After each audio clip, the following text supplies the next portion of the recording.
to our channel, SJS, The Splendid Journey Towards Symphony. ചെയ്ത തെറ്റ് തുറന്നു പറയാൻ പിടിച്ച് മറ്റുള്ളവരോട് ദേഷ്യപ്പെടുകയും ഈഗോ അടിക്കുകയും ടെൻഷൻ അടിക്കുകയും മുതിർന്നവരോട് തർക്കുത്തരം പറയുകയൊക്കെ ചെയ്യുന്ന ഒരു സാധാരണ മനുഷ്യനാണ് ഞാൻ. I am not a perfect മാൻ.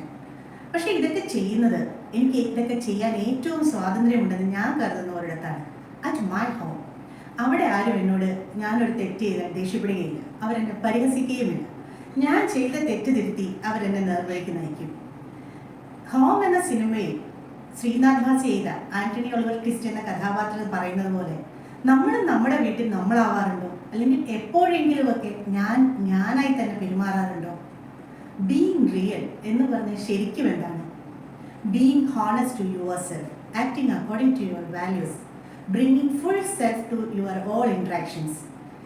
ഇതൊക്കെ പറയുമ്പോഴും നമുക്ക് തോന്നുന്നത് എന്തും ചെയ്യാനുള്ള ഒരു സ്വാതന്ത്ര്യമല്ല റിയൽ അല്ലെങ്കിൽ ജെന്യൂൻ ആയിരിക്കുക എന്ന് പറയുന്നത്. ചിലരുണ്ട് എന്തെങ്കിലുമൊക്കെ തോന്നുന്നത് ചെയ്യും, എന്നിട്ട് പറയും ഞാൻ ഇങ്ങനെയൊക്കെയാണ്, എന്നെ ആക്സെപ്റ്റ് ചെയ്യാൻ പറ്റുന്നവർ മാത്രമേ എൻ്റെ കൂടെ നിന്നാൽ മതി. പക്ഷേ നമ്മൾ മനസ്സിലാക്കേണ്ട ഒരു കാര്യമുണ്ട്, തോന്നുന്നത് ചെയ്യാനുള്ള സ്വാതന്ത്ര്യമല്ല നമുക്ക് ബീയിങ് റിയൽ എന്ന് പറയുന്നത്. പക്ഷേ ചില സിറ്റുവേഷൻസിൽ നമ്മുടെ ഇമോഷൻസ് നമ്മൾ കൺട്രോൾ ചെയ്യേണ്ടി വരും, നമ്മുടെ ഫീലിങ്സ് നമ്മൾ ഹൈഡ് ചെയ്യേണ്ടി വരും. കണ്ണീർ മഴയത്ത് ഞാനൊരു ചിരിയുടെ കൂടെ ചൂടി എന്ന് പാടി ദിലീപ് അഭിനയിക്കുമ്പോൾ നമുക്ക് ദിലീപിന്റെ കഥാപാത്രത്തിന്റെ ഉള്ളിലെ ആത്മസംഘർഷം വളരെ കൃത്യമായിട്ട് മനസ്സിലാവുന്നുണ്ട്. അതുപോലെ പല സമയങ്ങളിലും നമുക്ക് നമ്മുടെ ഫീലിങ്സും ഇമോഷൻസും ഒക്കെ ഹൈഡ് ചെയ്യേണ്ടി വരാറുണ്ട്. അതൊക്കെ പോട്ടെ, ശരിക്കും നമ്മളാവാൻ നമ്മൾ എന്ത് ചെയ്യണം? ആദ്യം അതിന് കുറച്ച് മൂല്യബോധമുള്ളവരായി തീരണം. നമ്മുടെ ഉള്ളിലുള്ള വാല്യൂസ് നമ്മൾ തിരിച്ചറിയണം, ആ വാല്യൂസ് നമ്മൾ കീപ്പ് ചെയ്യണം. അതുപോലെ തന്നെ എന്ത് സിറ്റുവേഷൻ ആയാലും എങ്ങനെയൊക്കെ ആയാലും നമ്മളെ ആക്സെപ്റ്റ് ചെയ്യുന്ന ആരെങ്കിലുമൊക്കെ നമ്മുടെ ചുറ്റിലും ഉണ്ടാവണം. ആ ധൈര്യമാണ് നമ്മുടെ വീക്ക്നെസ്സും നമ്മുടെ ഇംപെർഫെക്റ്റ്നെസ്സും ഒക്കെ അക്സെപ്റ്റ് ചെയ്യാനുള്ള ഒരു ധൈര്യം നമ്മളിൽ ഉണ്ടാക്കുന്നത്. ആരെങ്കിലുമൊക്കെ നമ്മുടെ കൂടെ ഉണ്ട്, നമ്മളെ മനസ്സിലാക്കാനുണ്ടെന്നുണ്ടെങ്കിൽ ആ തൻ്റെ ഇടം തനിയെ വന്നുകൊള്ളും. ചിലരുണ്ട് ഓന്തിനെ പോലെ ഏത് സാഹചര്യമായാലും ആ സാഹചര്യത്തിനനുസരിച്ച് അവരുടെ അഭിപ്രായവും സ്വഭാവവും ഒക്കെ മാറ്റുന്നവർ. പക്ഷെ അങ്ങനെയുള്ളവർക്ക് നമ്മുടെ ഒരു സൊസൈറ്റിയിൽ ഒരു അക്സെപ്റ്റൻസോ സ്വീകാര്യതയോ ഒന്നും കിട്ടാനുള്ള ഒരു സാധ്യതയുമില്ല. ആകെ കൂടെ അതിൽ നിന്ന് കിട്ടുന്നത് ഓവർ ടെൻഷൻ നിറഞ്ഞ റിലേഷൻഷിപ്സും ഒരു എന്താ പറയുക, ആകെ മൊത്തം നമ്മുടെ ഉള്ളിലുണ്ടാകുന്ന ഒരു ടെൻഷൻ മാത്രമായിരിക്കും. നമുക്ക് റിലേഷൻഷിപ്പ് നന്നായിട്ട് മെയിൻറ്റെയിൻ ചെയ്യാൻ പറ്റാണ്ട് വരിക, അങ്ങനെയുള്ള ഒരു സംഭവങ്ങൾ മാത്രമായിരിക്കും നമ്മൾ ഈ ഒരു മാസ്ക് അണിയാൻ തുടങ്ങി കഴിയുമ്പോൾ ഉണ്ടാവുന്നത്. നമ്മൾ എപ്പോഴൊക്കെയായിരിക്കും ഈ മാസ്ക് അണിയേണ്ടി വരുന്നത്?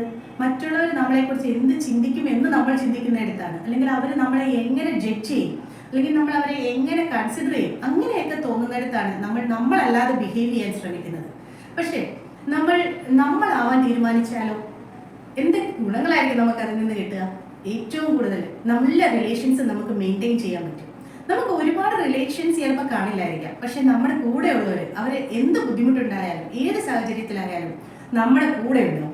നമ്മുടെ സെൽഫ് കോൺഫിഡൻസ് ഇമ്പ്രൂവ് ചെയ്യും, നമ്മുടെ മനസ്സ് റിലാക്സ്ഡ് ആവും, ഒരു ടെൻഷൻ ഫ്രീ മനസ്സ് നമുക്കുണ്ടാവും. അപ്പം നമ്മളാവാൻ എന്ത് ചെയ്യണം?